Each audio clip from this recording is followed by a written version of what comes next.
네, 지난 대선이 불공정했고 박근혜 대통령이 책임을 지고 사태 해결에 나서야 한다는 민주당 문재인 의원의 발언에 대해서 새누리당이 강력히 반발하고 있습니다. 야당의 대선 후보였던 문 의원이 대선 불복 논란에 가세하면서 여야 대립이 격화되고 있습니다. 취재기자 연결해 자세히 알아보겠습니다. 황혜경 기자. 네, 국회입니다. 네, 문재인 의원의 발언에 여권의 반발이 크다고요. 네, 그렇습니다. 지난 대선이 불공정했다는 문재인 의원의 발언에 대해 새누리당의 반발이 점점 강해지고 있습니다. 조금 전 열린 새누리당 최고위원회의에서 황우여 대표는 역대 어느 대선에서도 선거사범을 문제 삼아 대선에 불복한 일은 없다며 문 의원을 강력 비판했습니다.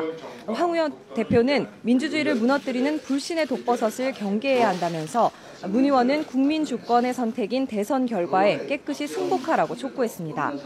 최경환 원내대표도 문 의원의 발언은 사초 실종에 대한 책임을 모면하려는 시도라면서 과연 제1야당의 대선 후보였던 분이 맞는지 씁쓸하다고 강도 높게 비난했습니다. 앞서 당 대변인들도 문 의원이 드디어 대선 불복의 본심을 드러냈다고 지적하고 회의록 실종 사건 등을 언급하며 공세를 폈습니다.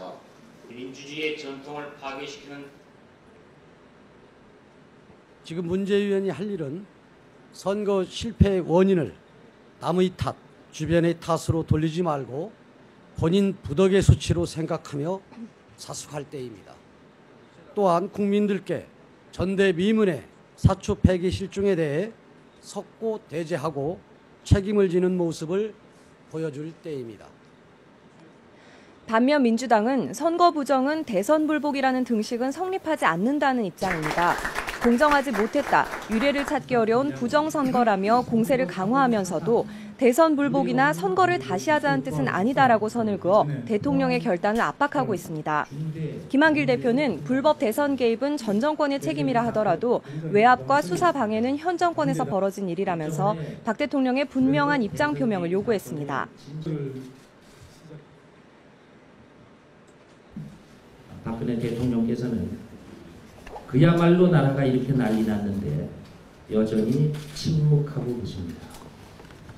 상황이 이러할진데 아직도 나와는 상관없는 일이다 라고만 하고 계실 것인지 참으로 답답한 일입니다. 특히 남은 국정감사 기간 동안 국가기관의 정치 개입 사건을 낱낱이 파헤쳐 국민들의 공감대를 축적하는 데 주력한다는 방침입니다. 보십시오.